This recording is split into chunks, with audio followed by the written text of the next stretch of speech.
lagi dengan saya, Amalia Himatul Husna, mahasiswi Sekolah Tinggi Ilmu Tarbiyah Al-Muslimin Telaga Blitar.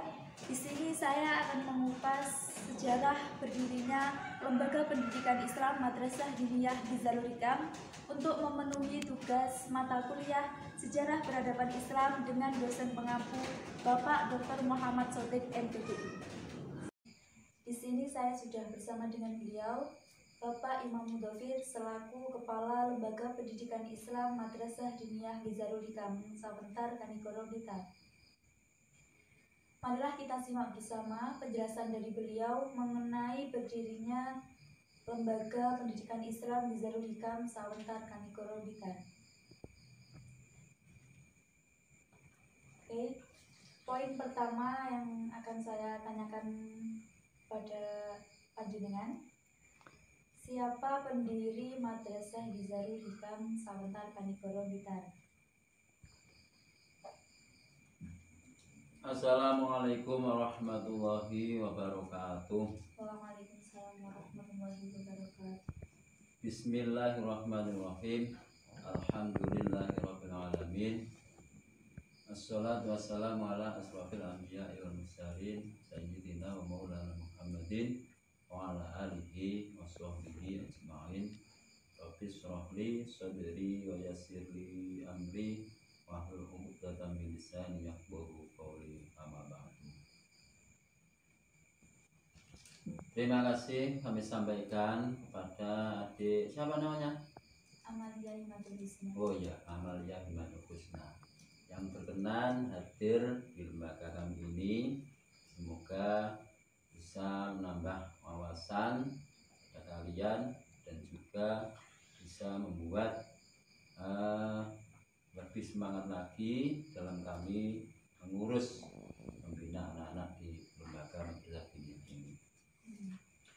Kami sampaikan kepada kalian bahwa berdirinya lembaga madrasah diniyah yang ada di Tegalrejo ini bermula dari harapan dan cita-cita yang semula karena pada saat itu di daerah kami ini, di daerah saya ini masih sangat jarang dari kader-kader pesantren ataupun generasi muda yang mendalami tentang ilmu-ilmu agama Islam.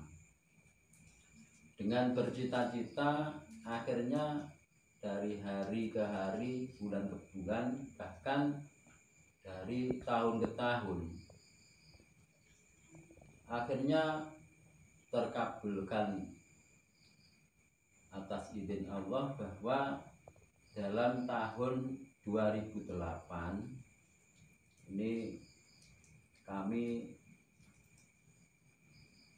memulai atau mendapat amanah untuk membina, bermula masih hanya 1 atau 2, 3 santri, dan itu pun ini masih dalam situasi yang kurang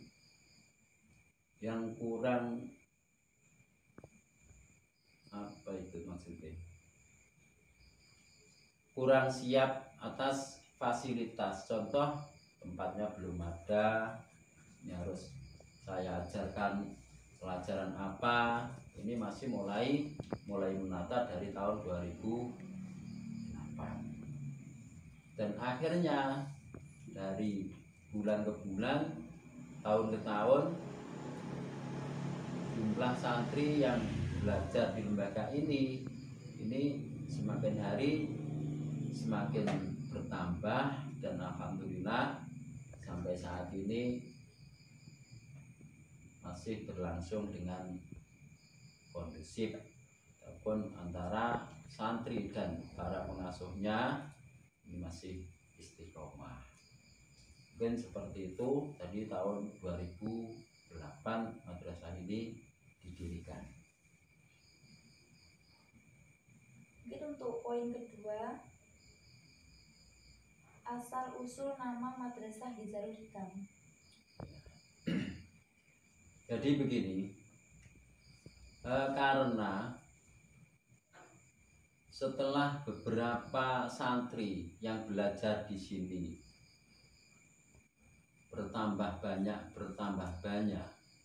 dan pada saat itu pun ini lembaga ini belum mendapatkan nama dari lembaga ini, dan akhirnya ini dari beberapa ustadz saya mintai pertimbangan ya, karena dari pengasuh ataupun dari jumlah ustadz yang mengasuh di lembaga ini pada saat itu didomisili oleh teman-teman yang mempunyai jamaah di Pondok Peta.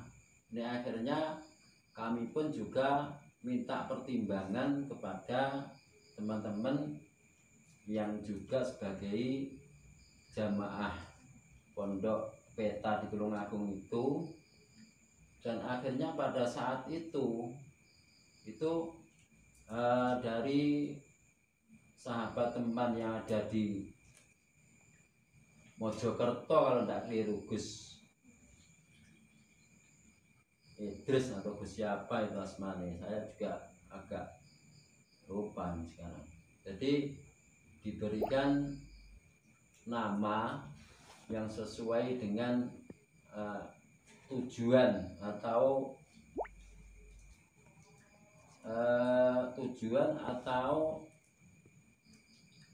sesuai dengan apa yang telah dilaksanakan oleh teman-teman dari jamaah Peta tersebut. Akhirnya diberilah nama Hizarul Hikam, dan makna tersebut adalah ini untuk menanamkan sebuah ilmu hikmah kepada para santri-santri yang ada di lembaga ini. Insya Allah itu jadi dari beberapa nama yang telah disodorkan, ini rasanya nama Hizarul Hikam itu yang cocok, yang dipilih untuk memberikan nama di lembaga ini. Insya Allah begitu. Untuk selanjutnya, poin yang ketiga, bagaimana perkembangan madrasah hingga sampai saat ini? Terima kasih. Jadi begini, bermula dari jumlah santri mulai 1, 2 dan seterusnya. Ini berawal dari Taman Pendidikan Al-Quran, karena yang pertama masuk di sini adalah anak-anak yang berusia TK pada saat itu. Dan akhirnya dari tahun ke tahun jumlah santri terus selalu bertambah sampai saat ini.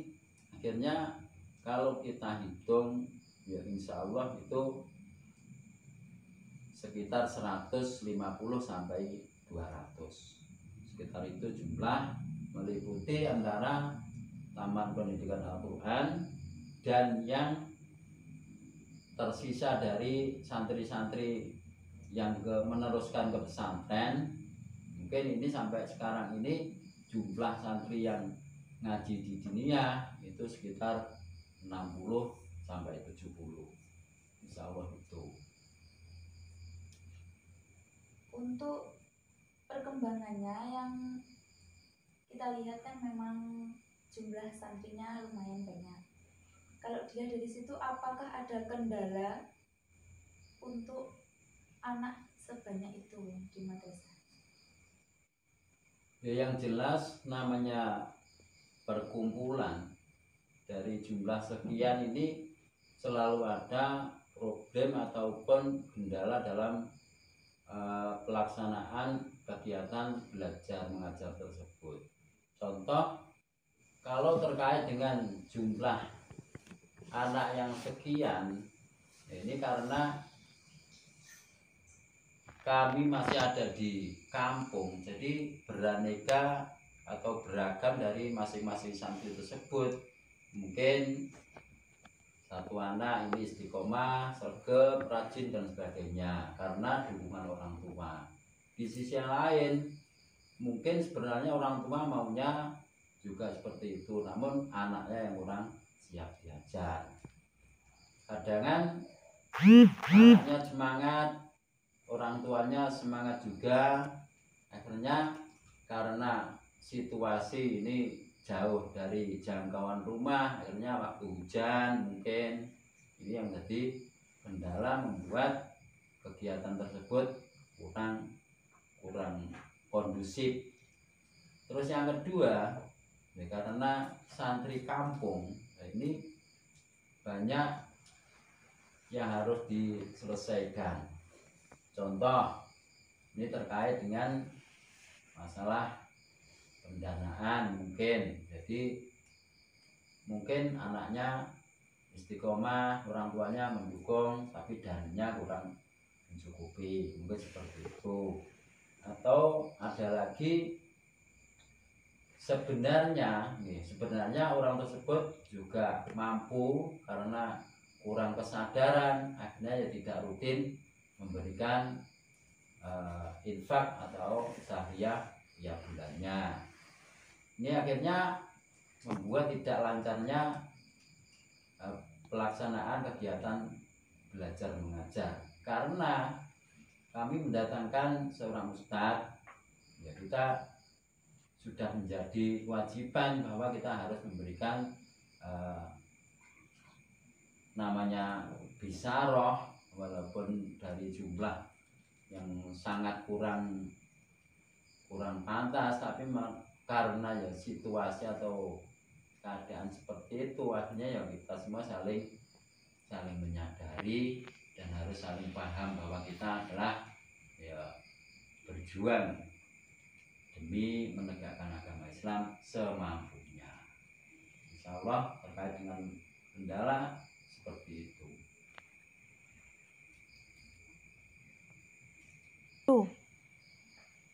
Terima kasih Bapak atas penjelasannya. Semoga Madrasah Gizarul Hikam semakin berkembang dan barokah. Amin. Oke teman-teman, demikianlah penjelasan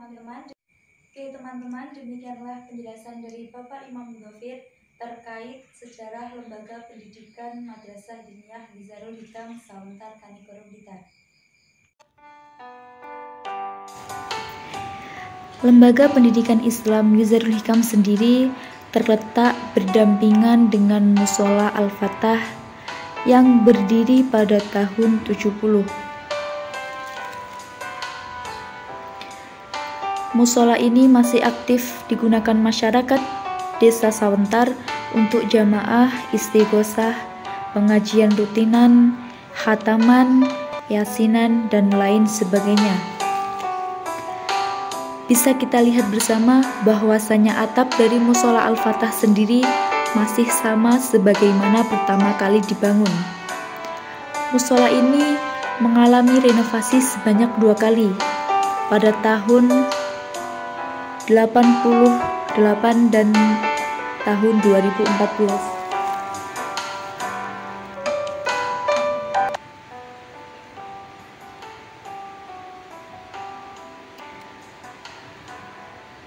Oke, kita lanjut ke bangunan kelas yang ada di Madrasah Lembaga Pendidikan Islam Gizarul Hikam.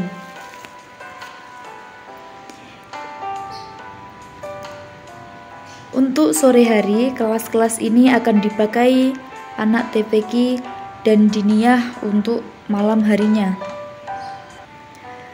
Terdapat 10 kelas yang terbangun di Madrasah Gizarul Hikam ini. Adapun kitab yang dipelajari di madrasah ini mencangkup Izul Adab, Mabadi Fikih, Alala, Imriti, Hadis, Sorof, dan masih banyak lainnya. Inilah bangunan baru dari Madrasah Gizarul Hikam Sawentar Kanigoro Blitar.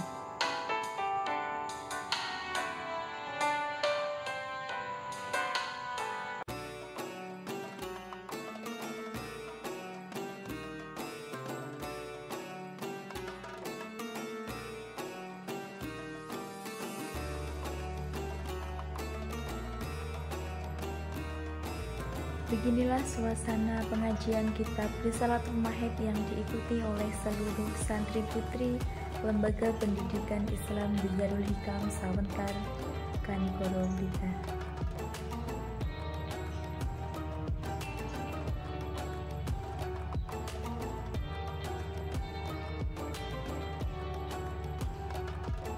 Oke guys, mungkin itu sekilas mengenai sejarah berdirinya Lembaga Pendidikan Islam di Darul Hikam. Akhirul kalam, wassalamualaikum warahmatullahi wabarakatuh.